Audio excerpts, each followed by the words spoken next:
Nathaniel Bandy. Striving for originality. This Top 10 intro is brought to you by VectorStar Productions. This has got to be one of the hardest lists I've ever had to put together.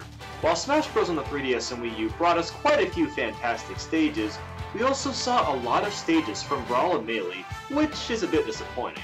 But the new stages are some of the best we've ever had. Since I only picked 5 from each game, expect a few of your favorites to not have made the list. Again, I'm not counting any stages from previous games, so no Temple or Corneria. Also, Omega Forms do not count at all. I'm covering their original design only. Without further ado, let's go! Number 5. 3DS. Well, I've never played Pokemon X and Y aside from one time for like 9 minutes or so. This stage has me convinced to pick it up. Prism Tower is the largest city in the Pokemon world, and this stage shows it all off. I love how Lumio City is based off of the Eiffel Tower. That's so sweet. The stage itself plays like Delfino Plaza and travels from place to place. I thought Pokemon Stadium was a great idea, but actually traveling through a locale from a game is rad as can be. The variety of platforms given are all extremely playable and fun to play on. I've noticed that Smash 4 on the 3DS and Wii U had a lot of traveling stages, and most of them were made very well. You can even spectate beautiful day-to-night transitions.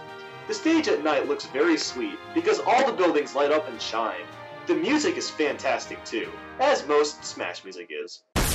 Number 4. 3DS.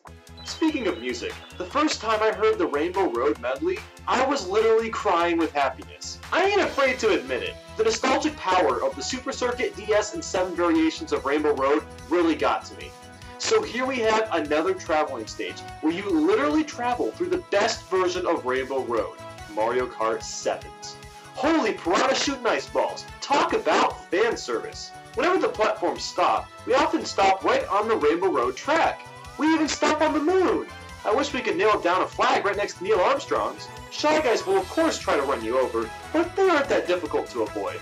Some of the Shy Guys will even be gliding. It's actually a bit strange seeing Shy Guys on this track because they weren't in Mario Kart 7. This track just has to be played on if you enjoy Mario Kart at all. You won't regret it. Number 3. 3DS. Yup, another Mario stage. This one is based off of Super Mario 3D Land, which I personally find to be a bit overrated. The control isn't that great. Anyway, this stage is another moving stage, but an extremely great one. You start by traveling through the plains, then in the air, through water, and through mountains. I love how smoothly they transition between the overworlds. You don't really notice unless you really pay attention. Generally, moving stages are usually hard to fight on, but this one moves at a slow enough pace that it's pretty easy, and not all segments of 3D Land move anyway. It was a nice touch, seeing the spinning blocks, and even those sticks of death occasionally destroying a platform or two. I know there's probably a real name for what I call the sticks of death. Sorry for not knowing the technical term. That's where you come in! Number 2. 3DS.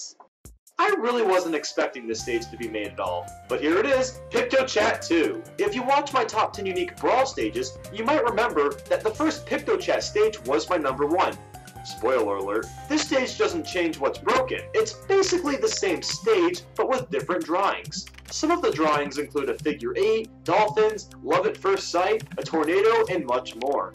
There isn't too much to say about this stage, but the concept is literally the definition of unique. It's hard to believe this one didn't make number 1 on the list again, but there's a stage that's slightly more unique. Let's get to it, ladies and gentlemen.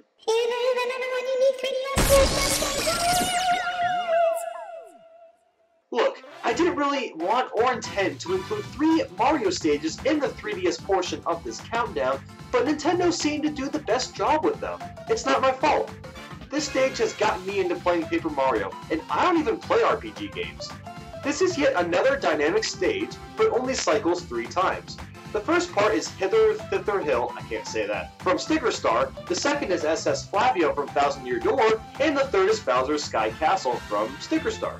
It's a bit strange they didn't include locations from either the original or Super Paper Mario. But alas, this stage is incredibly dazzling.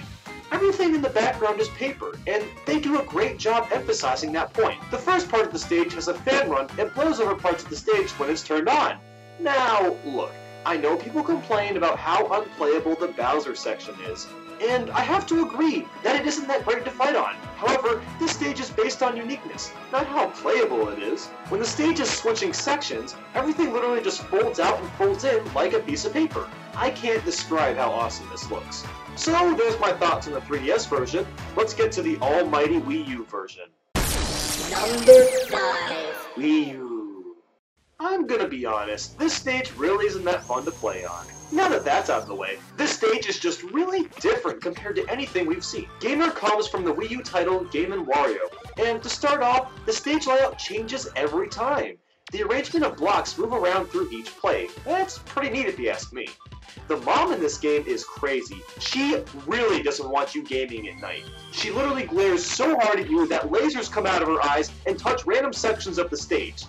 If you're in the way of this laser, you'll get blasted away and usually KO'd if you have a moderate amount of damage taken. Thankfully, it's pretty easy to avoid her beam, but it's just so weird. I can't be too shocked though, this is coming from a Wario game after all. Number 4. Wii U.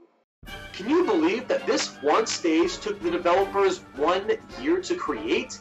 That is insane! Could you imagine working on one tiny thing for a whole year? To say the least, this stage looks absolutely phenomenal, and it looks like they did spend a year working on this. Basically, we start off on the Great Fox and travel between other R-Wings and even missiles. The missiles we're fighting on actually blow up and launch us to other sections of the stage. Orbital Gate Assault was apparently based off a mission in Starfox Assault. I can't praise how fantastic this stage looks. It even plays well for being a dynamic stage.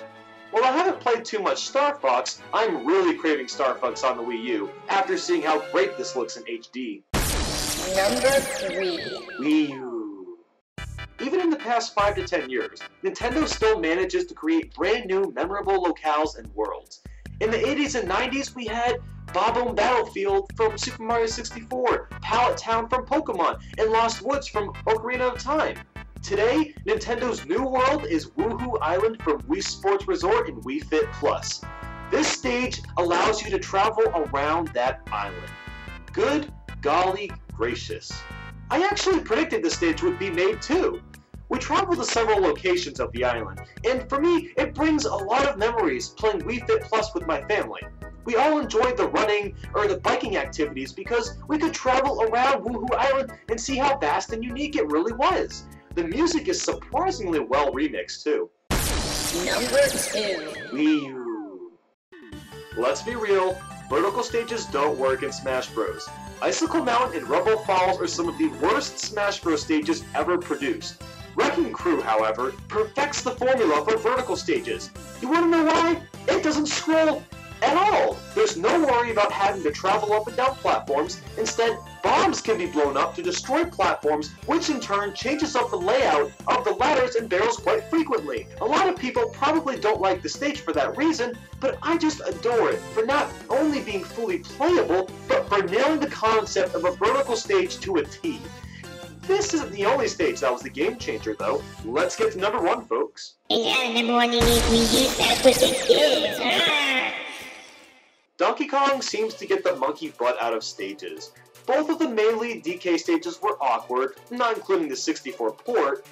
Both Brawl DK stages were the worst in the entire game, but Jungle Hijinks makes up for the nonsense that we've been given in the past. This stage is not only really fun and adaptable to play on for any character, but we can fight in either the foreground or the background.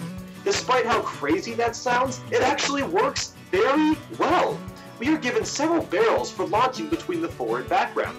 Launching in the barrels can actually be used as a strategy too. You can damage opponents if they are near or on top of where you land. Even the Ferris wheel moves at a fantastic pace, and I usually find those things really annoying to play on.